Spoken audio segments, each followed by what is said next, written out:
The Senate Republicans, gutless as always, are running around trying to figure out how do we end Obamacare and not alienate the 20 million people who are currently covered. The plan they have in mind is ludicrous. It's insane. It's the usual nonsense they put out. We'll repeal it now, but it won't take effect until 2019 or 2018. And we'll set a firm deadline where it will end.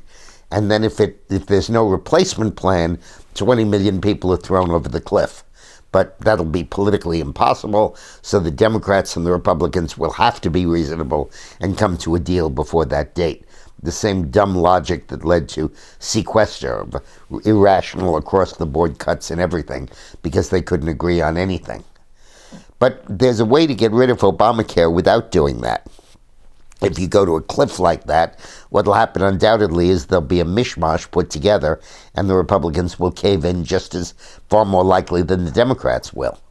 But there is a way to do it. Here it is. Obamacare is being dissolved from within. Its centrifugal force is throwing people off it as they run screaming from higher premiums, higher deductibles, and more limited choices of doctors. All you have to do is to let that trend continue and accelerate, and Obamacare will become a hollowed-out commodity. So the first thing to do is to make clear that nobody has to buy insurance. No employer has to offer insurance. And anyone who wants to buy insurance can buy whatever kind of insurance they want, just catastrophic or full-blown, whatever they think meets their needs. And that the subsidies that are now available will continue to be available for anyone who buys any insurance plan that they want, who qualifies under the income guidelines.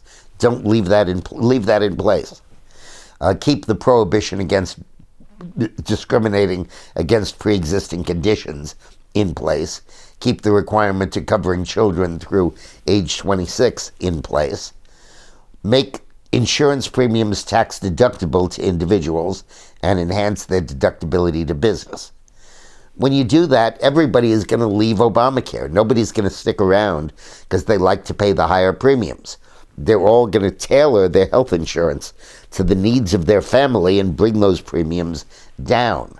Those who remain in Obamacare, stuck with the rigid plans and the high premiums, will become fewer and fewer.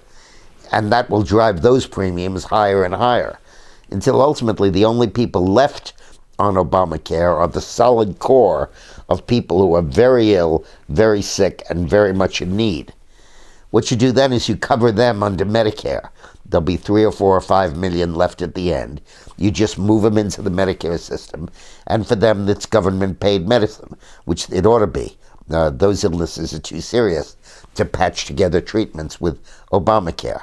Very simple, very easy to do, and without the pain and the wrenching of leaving people uncovered. Thanks for watching.